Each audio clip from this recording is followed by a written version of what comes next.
আসসালামু আলাইকুম, সবাই কেমন আছেন? আলহামদুলিল্লাহ ভালো আছি। এখন বাজে 3টা। এই 3টে থেকে ব্লগটা শুরু করলাম, মানে ভিডিও করা শুরু করলাম 3টে থেকে। এতক্ষণ সময় পাই নেই। আর এটা ছিল এদিকে, ওইখানটা আবার নিয়ে আসলাম এই কারণে যে এইখানটা যাইতে আবার চিপে লাগে। আর এইটার সাথে মনে হচ্ছে আমার কাছে এই সাইডটা মানে খুবই ভালো লাগতেছিল, এই জন্য আর কি এইটা এইখানতে দিলাম। মানে এই পরিবেশটা আমার কাছে, মানে এই সাজানোটা আমার কাছে মনে হচ্ছে খুব ভালো লাগতেছে, এই জন্য এইভাবে দিলাম।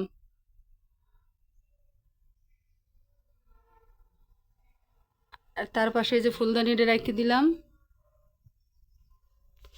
আর এই রুমটা মোটামুটি হালকা পাতলা অনেকটাই গোছানো হয়ে গেছে।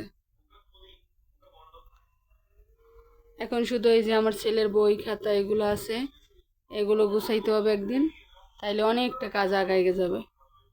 আর মোটামুটি এই পর্যায়ে, মানে এইটা হলো আমাদের মাঝখানে মাঝের রুম, মানে কেউ আসলে টাসলে এই রুমে বসাইতে পারবো। এই তো হঠাৎ করে যদি কেউ আসে টাসে তাহলে দেখা যাচ্ছে এই রুমে বসাইতে পারবো, তাতে কোনো সমস্যা হবে না। আর ওই যে পর্দা, ওইখানে ওই পর্দার ওই পাশ দিয়ে আমার রুম, আবার পর্দার ওই পাশ দিয়ে যাই আমার রুম, এই পাশ দিয়ে যাইয়া আমার শাশুড়ির রুম। টিভিটা নষ্ট হয়ে গেছিলো সেদিনকে, স্মার্ট কার্ড লাগাই নিয়ে আসছে, এখন টিভি দেখতেছে এরা।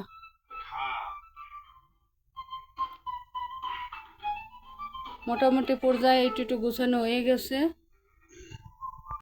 আর এই রুমটা মাশাআল্লাহ এখন আমার কাছে অনেক ভালো লাগতেছে, একদম ফাঁকা নিরিবিলি, কেউ আসলে বসতে পারবে, কেউ আসলে মানে এখানে খাওয়া দাওয়া শোয়া বসা সব কিছু করতে পারবে। আর ফ্রিজটা তো এই পাশে দিয়ে দিছি, ফ্রিজটা এই পাশে দিয়ে দিছি, থালাবাটি রেখে দিছি। হঠাৎ করে যদি কেউ আসে টাসে ওই সাইডে শোকেসের জায়গা, মানে যাওয়াটা ইয়ে হয়ে যায়, মানে এই পাশ দিয়ে কেউ এই পাশ দিয়ে কেউ বসলে টসলে তখন ওই পাশে রুমে যাই আবার ঝামেলা হয়ে যায়। আর এটা তখন যেহেতু সামনের দরজা, এইখান দিয়ে আবার বাথরুম।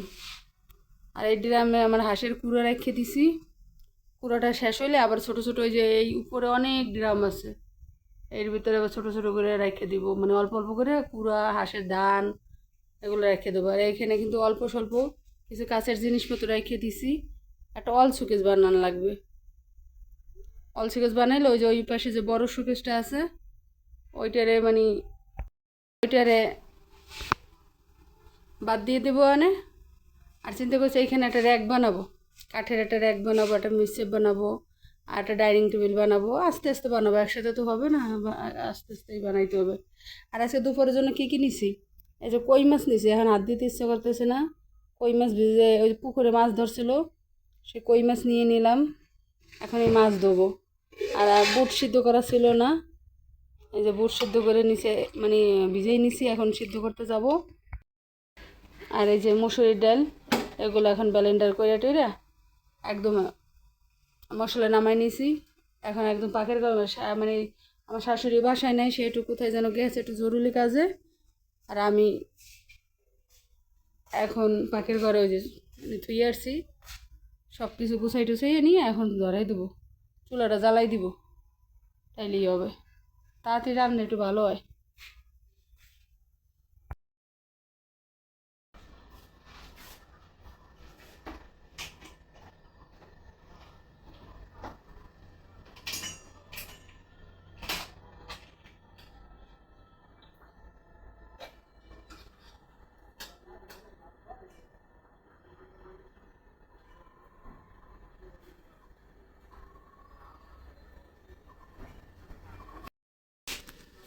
এই তো ব্লেন্ডার দিয়া ডালগুলো আমি সুন্দর করে বাটি নিলাম, ব্লেন্ডার করে নেব। আজকে এটা ঘন ঘন হয়েছে, ওদিনকে একটু করছে একটু পাতলা হয়েছিল, পানি পানি হয়েছিল, আজকে একটু অনেক ঘন হয়েছে।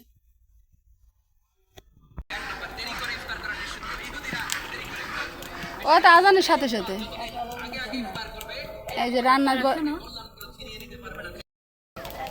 কই মাছ দিয়ে, টমেটো কই মাছ আলু দিয়ে রান্না করলাম। আর এইখানে যে বুট বসাই দিছি, বুট সিদ্ধ হইতেছে।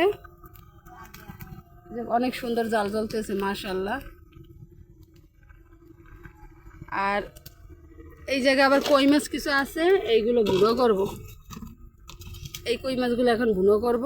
আর এই কই মাছ আলু সিম দিয়ে কই মাছ আলু টমেটো দিয়ে রান্না করতেছি, আর কিছু কই মাছ ভুনো করব।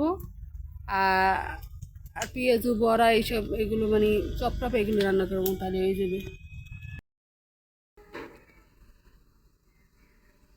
আলহামদুলিল্লাহ সবাই ইফতারি নিয়ে বসে পড়লাম।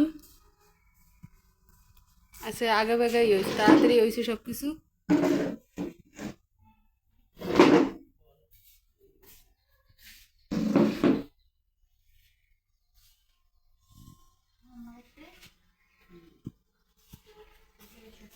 বেলের শরবত, এইটা এখানে বেলের শরবত, আর এখানে আখের মিঠা আর লেবু শরবত দিয়ে মিলে না।